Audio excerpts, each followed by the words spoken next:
Welcome to the Beyond Bound Coach and AD Professional Development Series, a weekly online professional development for athletic administrators and coaches. Join us as 6 former ADs now employed by Bound and with over 100 years of combined experience discuss topics important and beneficial to ADs and coaches. Join us on this journey of professional growth. We're here to help you take your coaching and athletic administration to the next level and beyond. Good morning, everyone. Welcome back to Beyond Bound, our professional development series for ADs and coaches by ADs and coaches. And today we're going to dig right in. And today I want to talk about a topic I just call fill the ice cube trays. And for those of you that are younger who have never seen ice cube trays, what you're looking at is what we used to have to do back in the old school. You'd have to pull out these ice cube trays, of course, and fill them with water, put them back in the freezer if you wanted ice. And so this comes from a story when I was at a school. Well, it's not kid ourselves. It was Des Moines Roosevelt. I don't care who I'm calling out anymore. So this was at Des Moines Roosevelt when I used to fill some ice cube trays. It could be more relevant this day and age where you're going to fill the Keurig when you go into the teacher's lounge or into your area where you have to do that. But for our sake of today's topic, we're going to fill the ice cube trays. And my office was across from our main office at Roosevelt, and I would go over and get ice cubes for my water. When I was younger, I didn't have sensitive teeth like I do now, so I don't have as much ice, but that's a story for another day. But I used to go across and I'd get ice cubes for my water, and they'd be in a bin. Another historical figure there was the ice cube bin that you used to have in the freezer. And I would go over there, and I started to go over there, and all of a sudden there might be 1 or 2 or 3 ice cubes left in the tray. And we had like 4 trays of these ice cube trays. We had 4 of them in there. And there might be 3 empty ones and a partial one. And I would get my ice cubes and I would fill the ice cube trays and I'd put them back in the freezer. And I'd go back the next day and I might find something very similar. I might find an ice cube tray that's half full and a bin that is not full at all. It's just empty. So I would fill the ice cube trays and I'd put them back in and I'd go back. It almost got to be a game. And I almost looked forward every morning to going over to the administrative office and seeing what was in store for me. And sure enough, I go back one of the days and every single ice cube tray is empty and the bin is empty. There is no ice anywhere in Des Moines Roosevelt except for the ice cube machines down by the gym. Well, I'm not walking down there. So I just go about my business. And I go about, and I'm laughing out loud at this point because I'm filling all the ice cube trays. I don't even have any ice for my water. And, that's a tragedy in itself.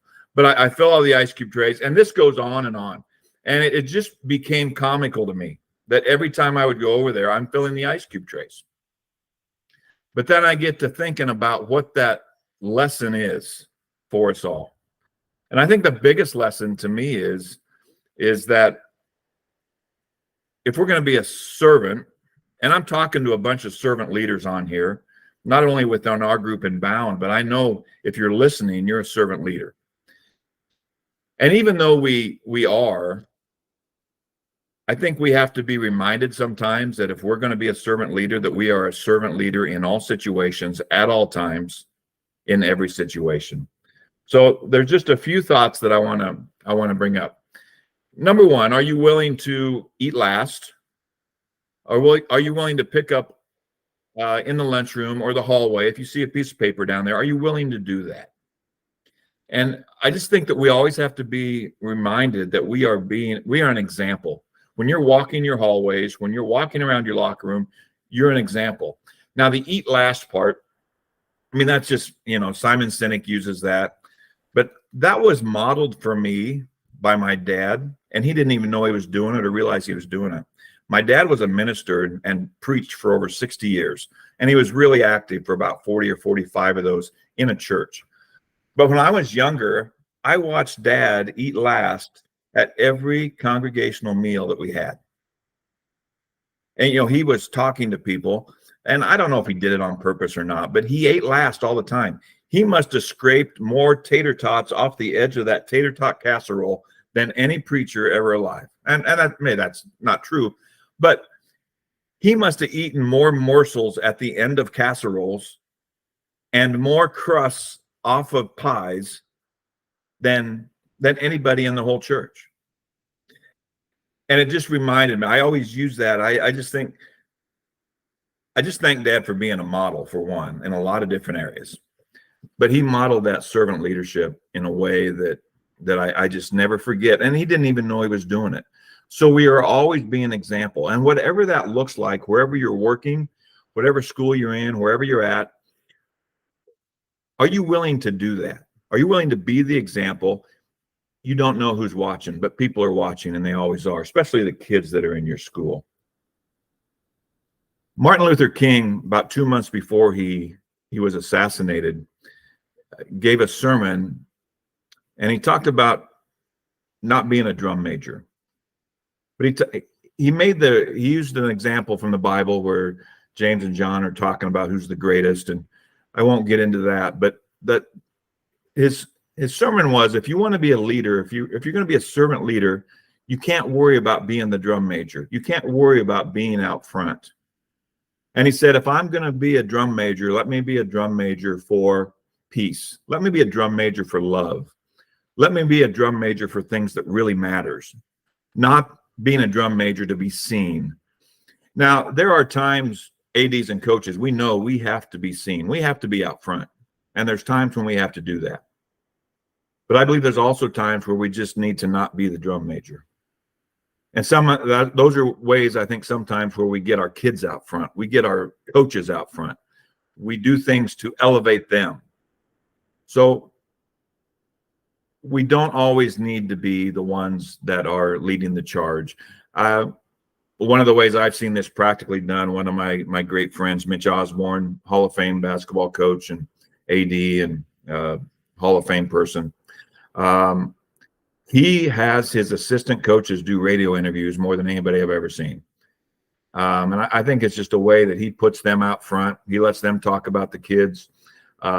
He does it, 3/4 of the time, but I know he puts his assistant coaches out there a lot in the radio, putting them out front. So just ways that you don't have to be the drum major. And I would encourage you maybe just to go listen. You can find that Martin Luther King speech online, listen to it or read about it. It's very interesting. But just 3 points I think I'll leave you with, and then we'll talk about it a little bit. Again, I always mentioned this, but I think if you're going to serve, you serve at all times in all situations, even if it means filling ice cube trays, whatever that looks like. But every situation is an opportunity to serve. Secondly, a famous quote here: if service is beneath you, then leadership is beyond you. I don't think you can have one. You can't have one without the other. There's no think about it. If you're going to lead, you have to serve. And thirdly, I just would encourage everyone to look for the ice cube trays that you can fill. What are ways that you can serve people? You're not going to get noticed for it. You're not going to be out front doing it. But look for ice cube trays that you can fill, and just have a good laugh about it too. I mean, I think that's not part of doing it. Is just sometimes you got to laugh at the situations and have fun with it too. So those are the 3 things, guys. And I'm going to turn to Brian Peterson first for a couple thoughts from him.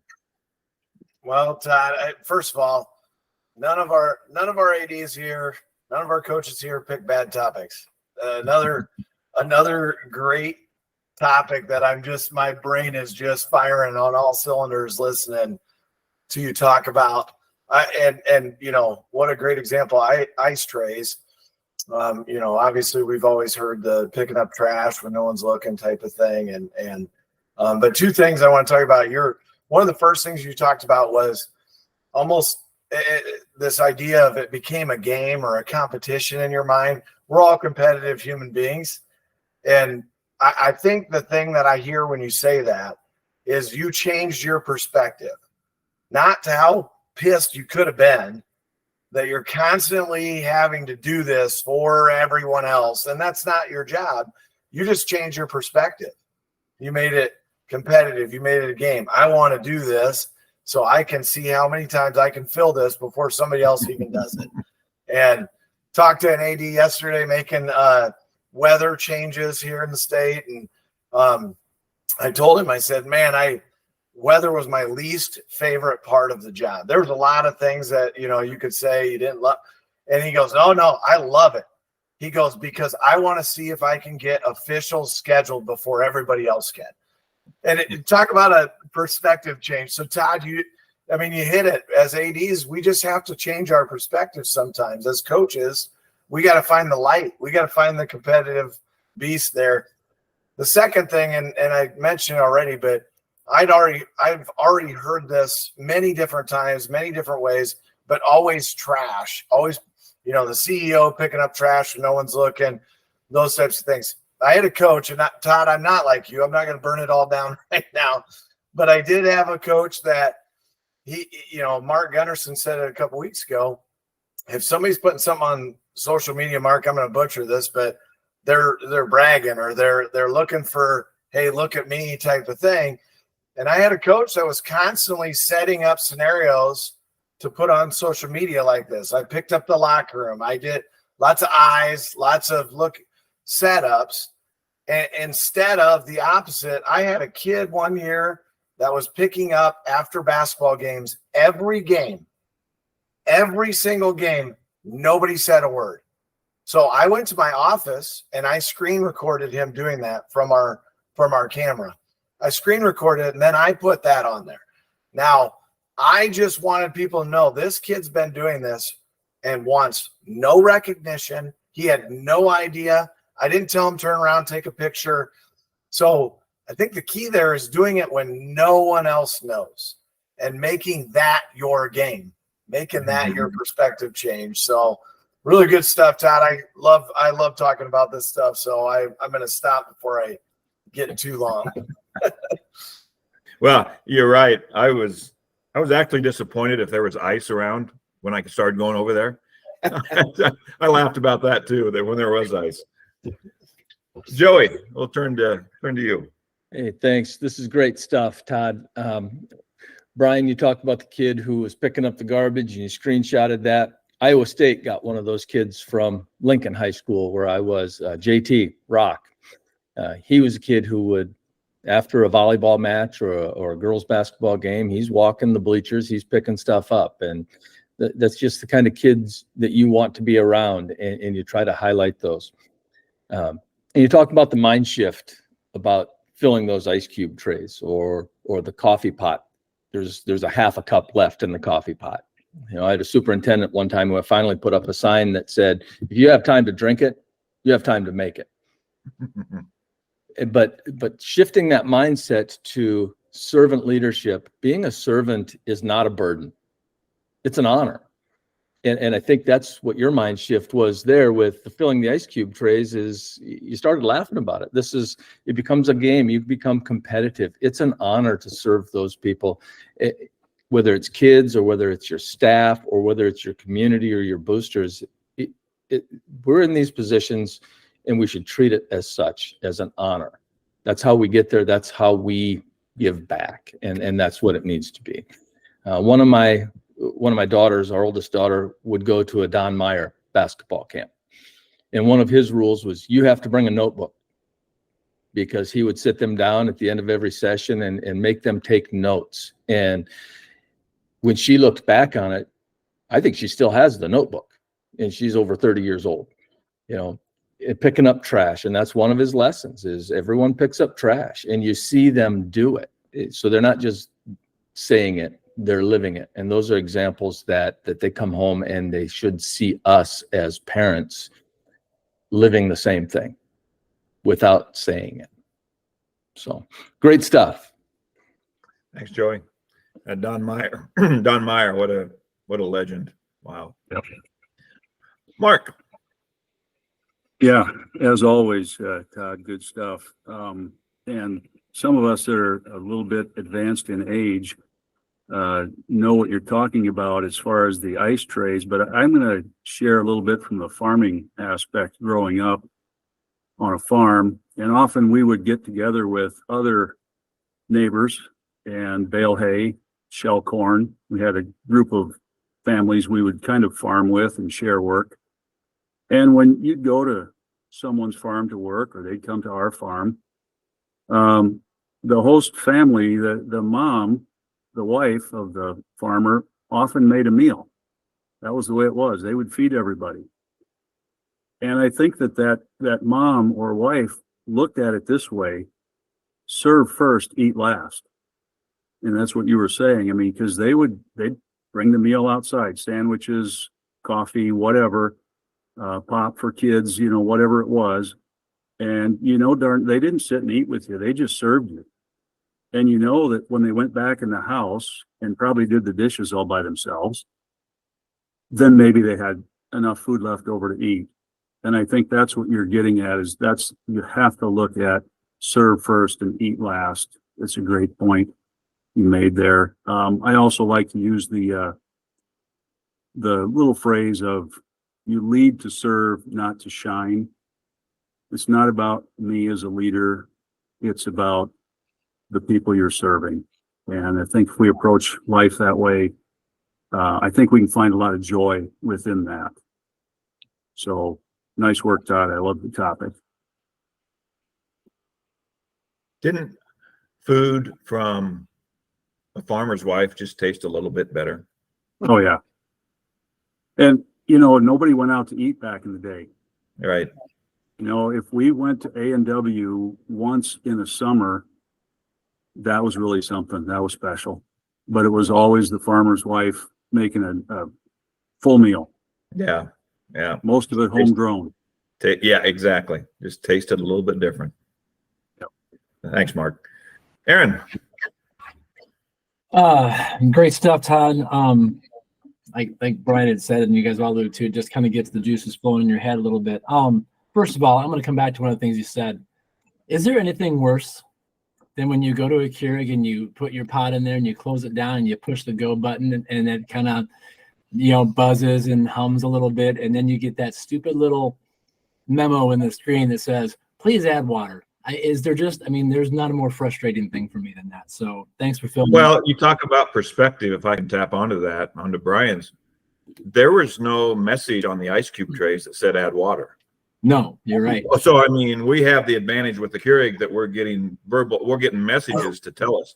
That's true. There was no message on those ice cubes. Anyway, I digress. Go ahead. That's okay. I understand. The other quick thing I need to mention before I get to the point I want to talk about, the leaders eating last thing. I always got a kick at it when I would go to district wide, like admin meetings and things like that. If they're going to be serving us a lunch or serve breakfast, I would always pay attention to who hit the line first. It told me a lot about who I was going to go to battle with on things and who I might be like, I don't know, on that. So anyway, I always like that leaders eat last thing.